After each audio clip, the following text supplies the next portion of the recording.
di sebuah perkampungan yang berada di hutan. Orang-orangnya ini sikapnya datar semua. Semuanya menunduk, satu pun tidak ada yang memperlihatkan wajahnya. Karena pada saat bertanya kepada ibu-ibu di warung tadi, mereka ini melihat bahwa warung itu menjual keperluan sehari-hari dan makanan-makanan kecil seperti termasuk gorengan. Mereka berinisiatif untuk membeli gorengan ke ibu-ibu tadi dengan niatan siapa tahu ibu-ibu tadi mau mengangkat wajahnya. Berangkatlah satu orang dari mereka ini kembali bertanya kepada ibu-ibu dan masuk ke warung. "Nopo malih, Mas?" Sebagai pembeli harapannya adalah penjual ini kemudian berdiri dan mengambilkan gorengan tersebut. Tapi ternyata di luar rencana. Ibu-ibu ini tanpa menghiraukan sama sekali justru langsung mengarahkan tadi untuk mengambil gorengan sendiri. Sampai akhirnya dia ini mengambil sendiri. Ditaruh di kantong plastik yang memang di situ sudah disediakan. Saat itu dia ini ngambil 10. "Bu, sudah Bu. Saya ngambil 10, berapa?" "Piro wae kuno, Mas?" Kantong plastik yang dia masukkan di dalam tas ini sudah tidak ada. Yang ada hanyalah bungkusan daun jati. Dan setelah bungkusan daun jati ini mereka buka, isinya adalah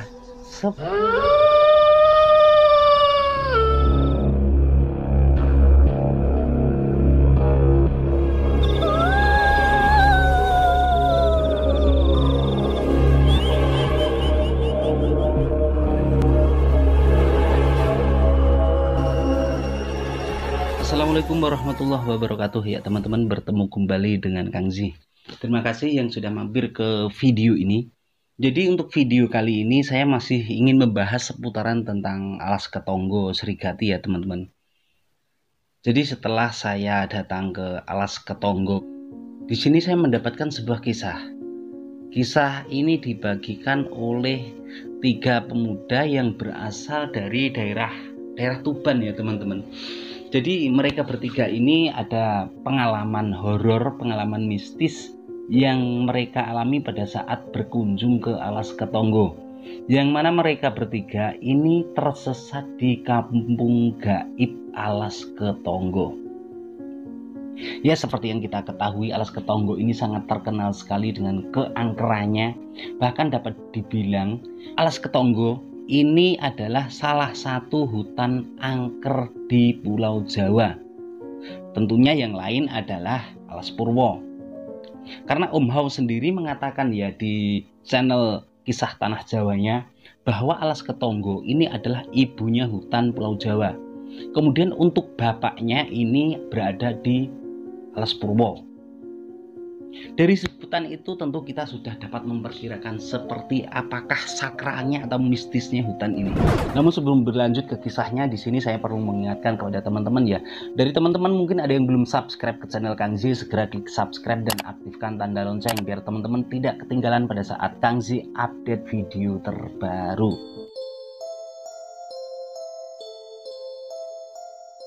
Kisah ini dibagikan oleh 3 pemuda yang berasal dari Tuban. Saat itu 3 pemuda ini berencana berkunjung ke alas ketonggo.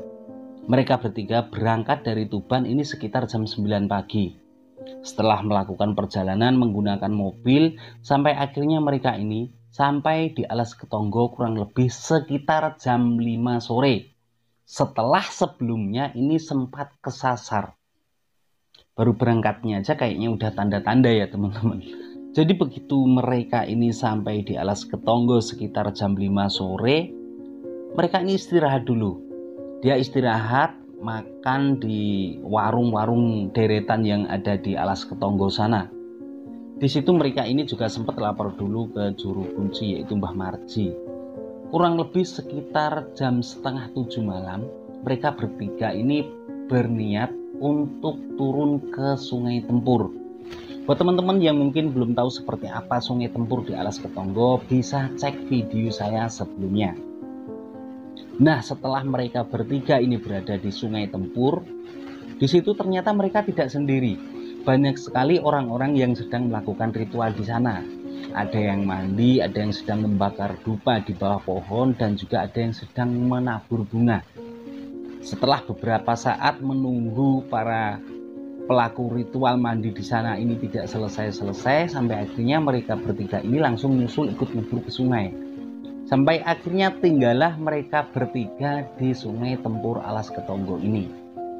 Mereka masih asik di situ berendam kurang lebih sekitar 1 jam. Karena merasa dingin dan banyak nyamuk, sampai akhirnya mereka ini naik. Karena jauh-jauh datang ke Alas Ketonggo dari Tuban, ternyata mereka ini berencana setelah mandi di Kali Tempur tersebut, mereka ini ingin menghabiskan malam di Palenggahan Agung di Pendopo.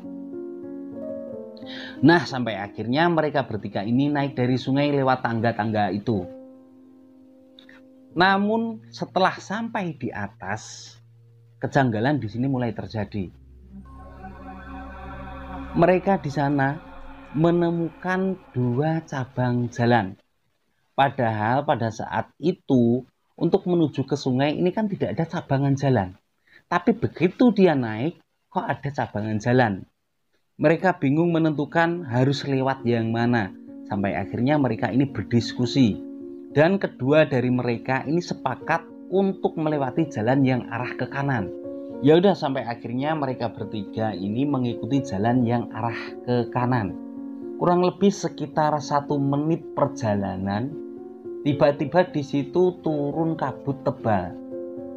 Mereka tetap jalan, kemudian di situ kabut tebal ini sudah mulai berkurang, agak tipis, hilang. Setelah kabut itu hilang, mereka ini mulai melihat sebuah perkampungan. Loh, Alas Ketonggo kan tidak ada perkampungan, adanya hanya deretan warung. Kenapa di sini ada perkampungan? Sampai akhirnya mereka ini pelan-pelan melanjutkan perjalanan sambil melihat kanan kiri.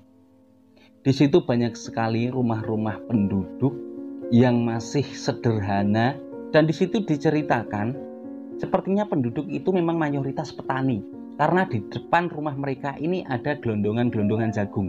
Gelondongan jagung itu adalah jagung yang sudah dikupas dan kering, ini dibiarkan di depan rumah.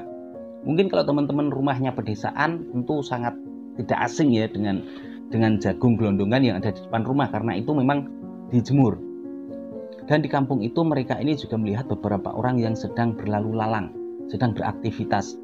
Ada juga beberapa ibu-ibu yang sedang menggendong anaknya menggunakan kain batik. Kain batik itu buat menggendong, kalau orang Jawa namanya jarik.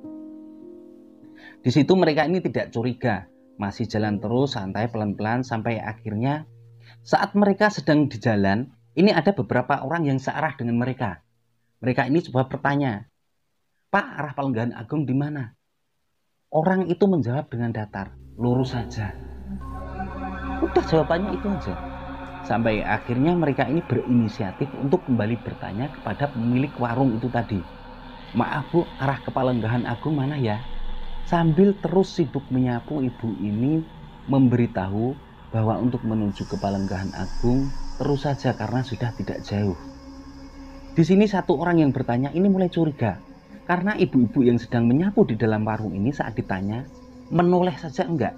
Dia tetap nunduk sambil menyapu di tempatnya.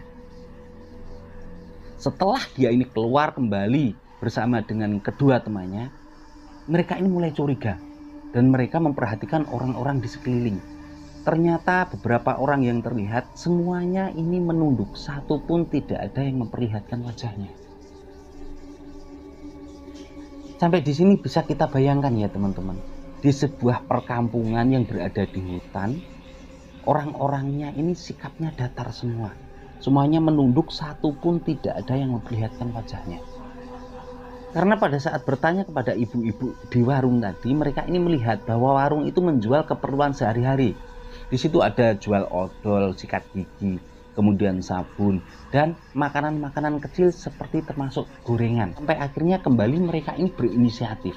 Mereka berinisiatif untuk membeli gorengan ke ibu-ibu tadi, dengan niatan siapa tahu ibu-ibu tadi mau mengangkat wajahnya. Berangkatlah satu orang dari mereka ini kembali bertanya kepada ibu-ibu dan masuk ke warung. "Napa malih Mas? Maaf Bu, saya mau beli gorengan." Sebagai pembeli, harapannya adalah penjual ini kemudian berdiri dan mengambilkan gorengan tersebut. Tapi ternyata di luar rencana. Ibu-ibu ini tanpa menghiraukan sama sekali justru langsung mengarahkan tadi untuk mengambil gorengan sendiri. Jadi ibu-ibu ini tetap sibuk menyapu dan menunduk. Ya udah, karena akhirnya ibu ini tidak mau mengambilkan gorengan itu, sampai akhirnya dia ini mengambil sendiri. Ditaruh di kantong plastik yang memang di situ sudah disediakan. Saat itu dia ini ngambil 10. Bu, sudah bu, saya ngambil 10, berapa? Piro wae kono mas? Itu adalah jawaban ibu yang sedang menyapu di warung ini tadi. Ditanya harga dari 10 potong pisang goreng, katanya terserah berapa saja. Ya udah, sampai akhirnya langsung buru-buru mengambil uang 5 ribuan dari kantong. Dengan harapan pada saat ibu menerima uang ini tadi, dia mengangkat wajahnya. Lagi dan lagi keanehan terjadi. Belum sempat berbicara apa-apa, tiba-tiba ibu ini sudah nyeletus. Uangnya taruh situ saja mas. Ya udah, sampai akhirnya dia ini keluar dari warung dan kembali ke rombongan. Pisang goreng yang mereka beli yang berada di kantong plastik ini ditaruh di dalam tas. Mereka pun melanjutkan perjalanan sampai akhirnya mereka ini sudah keluar dari kampung itu. Dia mulai masuk ke hutan lagi dan disitulah dia menemukan jalan menuju ke Palenggahan Agung.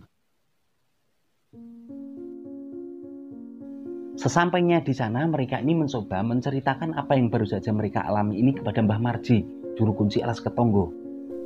Sangger niate HP ya ora bakal dinakali. Itulah jawaban Mbah Marji.